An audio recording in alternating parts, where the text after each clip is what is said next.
கௌரவ சபாநாயகர் அவர்களே, கௌரவ அமைச்சர்களுக்கு நான் நன்றியை தெரிவிக்கின்றேன்.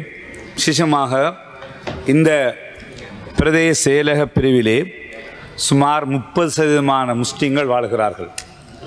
ஆனால் அவர்களுடைய நீண்ட காலமாக இந்த பிரதேச செயலகத்திலே அரச காணிகளில் வசிக்கின்ற அந்த மக்களுக்கு தொடர்ச்சியாக த டீட் ஆஃப் கிராண்ட், த உரிமை ப்ரோக்ராம், த பெர்மிட் லேண்ட், அந்த அடிப்படை அவர்களுக்கு இதுவரையிலே அவர்களுக்கு எந்த ஒரு பத்திரங்களும் வழங்கப்படவில்லை.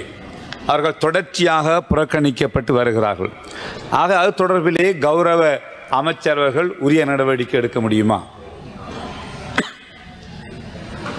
ගරුණීය ජනාධිපතිතුමා නගන ප්‍රශ්නය අතරම ගත්තම මේ ප්‍රදේශවල වැඩිපුර තියෙන්නේ රජයේ ඉඩම්.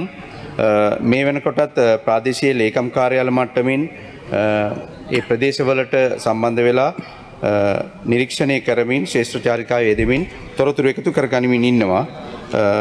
ඒ සඳහා ජනතාවට අවශ්‍ය නිල ලේඛන ලබා දීම සඳහා கௌரவ அமைச்சரிடத்தில் நான் கேட்ட விஷயம், இந்த பிரதேச செயலகத்திலே வாழுகிற முஸ்லீம்கள் 30% மக்கள் முஸ்லீம்கள் வாழுகிறார்கள். அவர்களுக்கு தொடர்ச்சியாக பல ஆண்டுகளாக அரச காணிகளிலே வசிக்கின்ற அந்த அவர்களுக்கு இந்த எந்த ஒரு வேலை திட்டத்திலும் உங்களுடைய பட்டியலை எடுத்து பார்த்தால் தெரியும், அவர்களுக்கு இந்த உறுதிப்பத்திரங்கள் வழங்கப்படாமல் தொடர்ச்சியாக அவர்கள் புறக்கணிக்கப்பட்டு வருகிறார்கள்.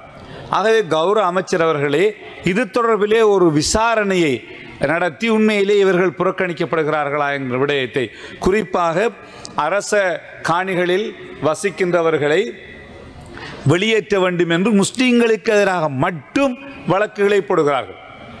உங்களுக்கு தெரியும், நீங்கள் அந்த பட்டியலை எடுத்து பார்த்தால் அந்த வழக்குகளை போட்டிருக்கிறவர்கள் முஸ்லீம்கள் மாத்திரம்தான்.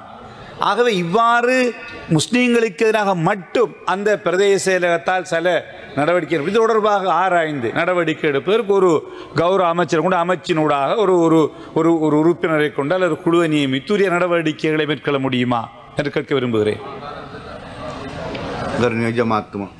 ගරු මන්ත්‍රීතුමාගේ ප්‍රශ්නෙට ඉඩම් කොමසාරිස්තුමා හරහා මේ පිළිබඳ පරීක්ෂණයක් කරලා අපි වාර්තාවක් ඉදිරිපත් කරන්න බලාපොරොත්තු වෙනවා.